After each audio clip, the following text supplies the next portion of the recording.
வணக்கம் ஃப்ரெண்ட்ஸ். இன்றைக்கு நாங்கள் வெள்ளிக்கிழமை குலசோறு செய்ய போகிறோம். நான் ஒன்றரை சொண்டு நல்ல குத்தரிசி எடுக்கிறேன். இது கொஞ்சம் அவிய நேரம் செல்ல வேண்டபடியா இதைத்தான் முதல் அடுப்பில் போட வேணும். ஒன்றரை சொண்டு குத்தரிசிக்கு நான் அரை சொண்டு பருப்பெடுக்கிறேன். இப்போ இதை நல்லா கழுவி கொண்டு வா.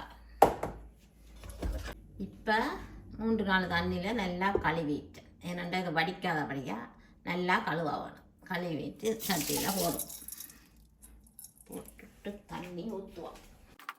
தண்ணி ஊற்றி இது ஒரு அரைவாசிக்கு அவிக்கட்டும். ஏன்னா அந்த அரிசி அவிய கொஞ்சம் லேட்டாக ஆகிறபடிக்கால் இது கொஞ்சம் அவிய அப்புறம் நாங்கள் மிரக்கறியை போடலாம்.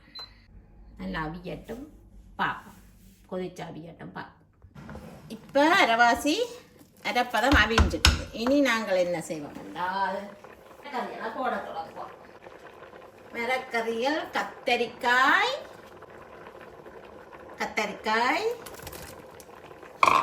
வாழைக்காய் மாங்காய்.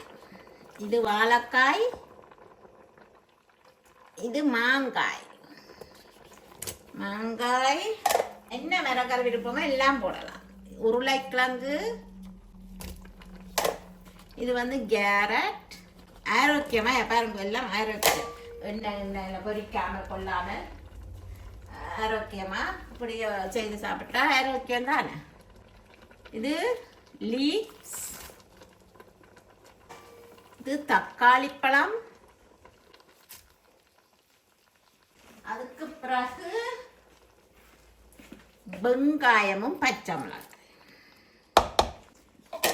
போட்டுட்டு ஒரு கிளறி போட்டு நேரமில்லாத நேரம் மிரக்க சமைக்க முடியாத நேரத்தில் நீங்கள் இப்படி செய்து சாப்பிடுவோம். உங்களுக்கும் ஆரோக்கியம், பிள்ளைகளுக்கும் ஆரோக்கியம். பிள்ளைகளும் அப்படி சாப்பிட்டு பழகுவேன். கொஞ்சம் மஞ்சள் தூள் அவ்வளோ உரைப்புக்கு தேவையான அளவு தூள். பிள்ளைகளும் சாப்பிட்றபடியாக நான் ஒரு கரண்டி, ஓகே 2 கரண்டி போடுவோம். நம்மளாம் 3 கரண்டி. ஆனால் அது கொஞ்சம் உரைப்பு குறை. இடைக்கிட கிளறி விடுங்க. ஏன்னா அடி பிடிச்சிருந்தானே அதுக்காண்டி தான் இடைக்கிட கிளறி விடுவோம். மிரக்கறி அவிஞ்சு நிறத்தான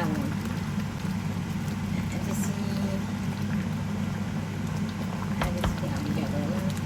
தண்ணி பக்காண்டிக்கு பார்த்து தண்ணி விடுங்கோ. அரிசி அவிய மாட்டேன். உப்பு பார்த்துட்டு பத்தாட்டிக்கு உப்பு போடுங்க. இப்போவே இப்போ மிரக்கறிக்கு சுவா உப்பு போடுங்க. காணாது இவ்வளோ போட்டால் காணும். இனி தேவை கிழங்கு எல்லாம் பிஞ்சு வரும். இப்போ கொஞ்சமாக பழப்புளி விடுங்க.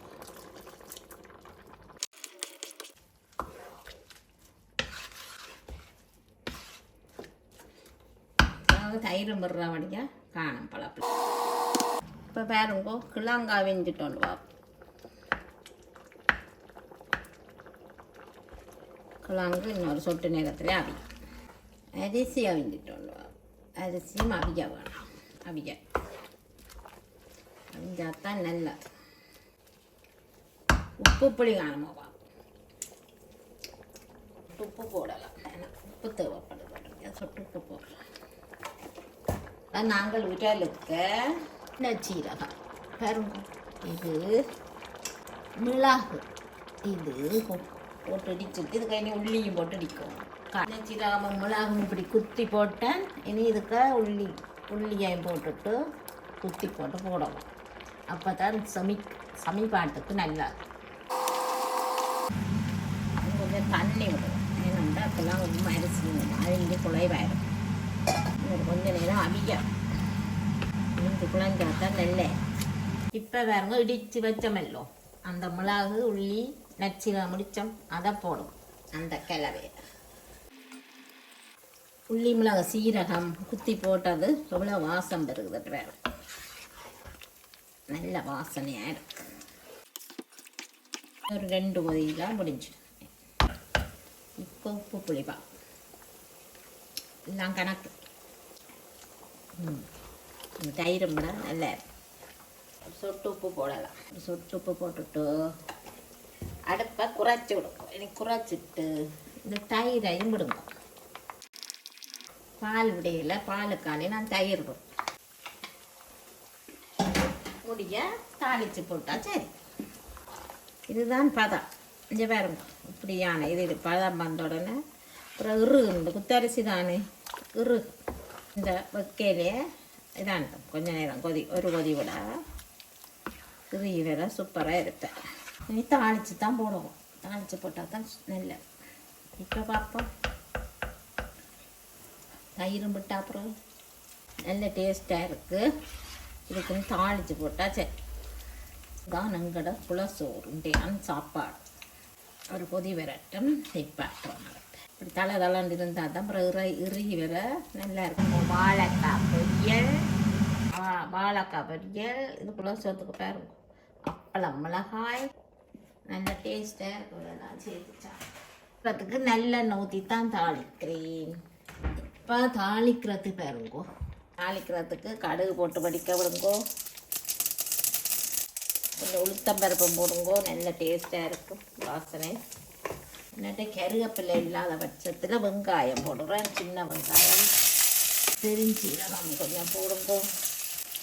பெருங்காயம் அதோட கொஞ்சம் போட்டுட்டு இவ்வளோ வாசனை இருக்கணும். என்னோட கருவேப்பிலை இல்லை அதனால் இவ்வளோ தான் தாளிக்கும். இதை இனி நாங்கள் சோத்துக்கு கொட்டுறதான் வேலை. இது உருகி வந்துட்டு இப்போ நிப்பாட்டுவோம். அடுப்பெல்லாம் நிப்பாட்டி போட்டு இப்போ தாளித்து போட்டுட்டு பேருங்க ஒரு கிளறி விட்டுட்டு இவ்வளவு டேஸ்டான குலசோறுண்டு பேரும். இது நல்ல ஆரோக்கியமானது. குத்தரிசி மிரக்கறிகள் எண்ணெயில் பொரிச்சிக்கிறது தாளிக்கிறது கொஞ்சம் நல்லெண்ணெய் சேர்த்தனா ஆரோக்கியமான குலை சாதம் தயாராகி விட்டது. நல்ல சூப்பராக இருக்கும். இப்போ பார்த்தீங்களோ 15 நிமிஷத்தால் கொஞ்சம் ஆறுனா அப்புறம் வேறு குலசோறு கணக்கான பருவத்துக்கு வந்துட்டு. இப்படி நீங்களும் குலசோறு செய்து சாப்பிடுங்கோ. நன்றி, வணக்கம்.